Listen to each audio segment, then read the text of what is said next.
Selamat datang kembali. Kali ini kita akan merenungi sebuah tulisan dari Prof. Dr. Haji Kasuhemi. Judulnya Malam Ketika Pena Menjadi Doa. Ini dikurasi oleh editor Merciana. Iya, tulisan yang reflektif sekali ya. Betul. Sumber kita ini kutipan dari refleksi beliau di larut malam.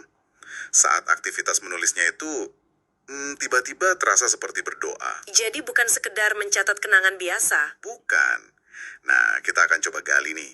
Gimana ingatan, rasa syukur, sampai pengakuan diri bisa muncul hanya dari goresan tinta. Mengubah catatan pribadi jadi semacam dialog batin ya. Iya, dialog spiritual bahkan.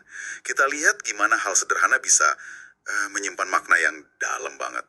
Mari kita selami bersama. Oke, ceritanya kan dimulai sangat personal ya. Tengah malam, pukul 00.37, suasananya hening gitu. Niat awalnya seperti Anda bilang tadi hanya mau merapikan kepingan-kepingan memori masa lalu aja, yang mungkin terasa ya agak berserakan di kepala. Oke, jadi dari niat merapihkan catatan biasa, terus kok bisa muncul sesuatu yang lebih dalam? Apa pemicunya itu?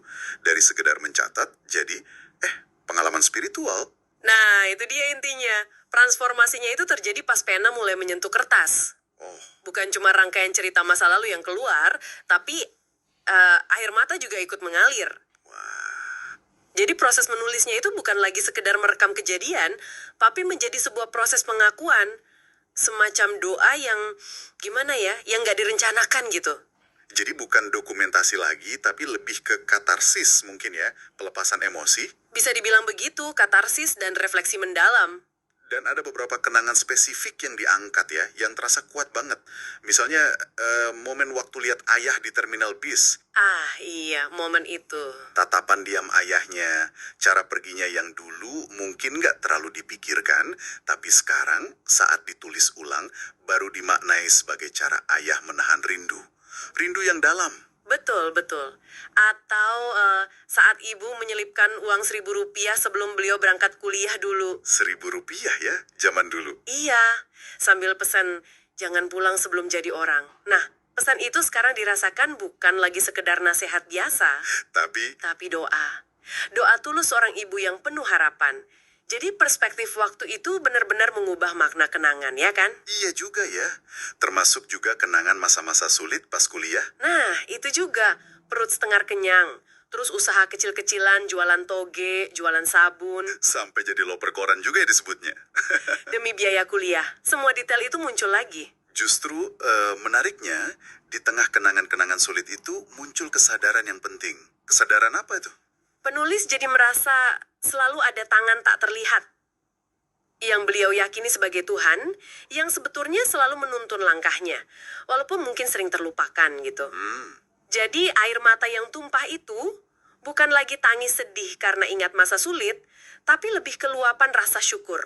Syukur atas perjalanannya ya. Iya, atas seluruh perjalanan hidupnya, termasuk dukungan-dukungan sunyi dari orang terdekat, kayak dari istri, dari orang tua, yang mungkin dulu nggak terlalu disadari. Nah, penggambaran proses menulisnya ini kemudian jadi puitis banget. Pena diibaratkan tasbih. Betul, setiap kata jadi pengakuan, setiap tanda titik kayak sujud. Terus jeda antar kalimat itu jadi napas syukur. Ini menarik ya, bagaimana aktivitas yang kesannya intelektual, menulis, bisa menyentuh dimensi ibadah yang sangat personal. Dan editornya, Marciana, juga menangkap nuansa ini dengan baik dalam catatannya. Oh ya, gimana katanya? Dia menambahkan, kadang kita nulis itu tujuannya buat mengingat, tapi justru di tengah proses itu, kita malah menemukan rasa syukur yang tak terduga. Menarik. Menurutnya, kenangan pahit dan manis itu ya bagian dari rajutan takdir Tuhan aja. Dan dia juga menyoroti soal kekuatan cinta yang tak banyak bersuara. Cinta yang diam gitu ya. Iya, cinta dari orang tua, dari pasangan, yang gaungnya itu justru seringkali lebih keras terasa daripada yang diucapkan. Ada kutipan kunci nih yang kayaknya merangkum semuanya dengan pas banget. Doa yang paling kuat sering tidak diucapkan dengan bibir, tetapi ditulis dengan air mata dan dijahit oleh waktu. Wah, dalam itu. Iya, dalam banget. Rasanya ini menangkap esensi pengalaman malam itu secara utuh. Tepat sekali. Jadi, kalau kita tarik benang merahnya ya, inti dari tulisan ini itu nunjukin gimana tindakan yang kelihatannya sederhana, kayak nulis di tengah malam, bisa jadi jembatan refleksi yang sangat dalam. Jembatan kemana aja tuh? Ya, menghubungkan kita dengan masa lalu kita, dengan orang-orang terkasih, bahkan sampai ke ruang spiritual diri kita sendiri. Intinya tentang menemukan makna dan syukur dalam perjalanan hidup ya. Betul, menemukan makna tersembunyi dan rasa syukur dalam jejak langkah kita. Mendengar ini, mungkin Anda di rumah juga jadi teringat momen-momen pribadi.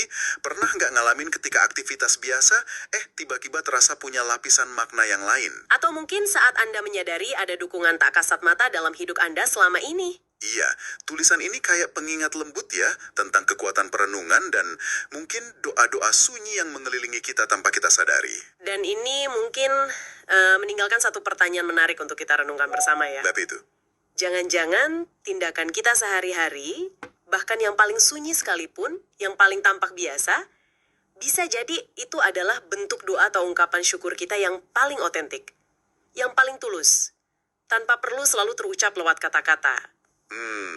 Sebuah bahan refleksi yang menarik untuk dibawa pulang. Renungkanlah.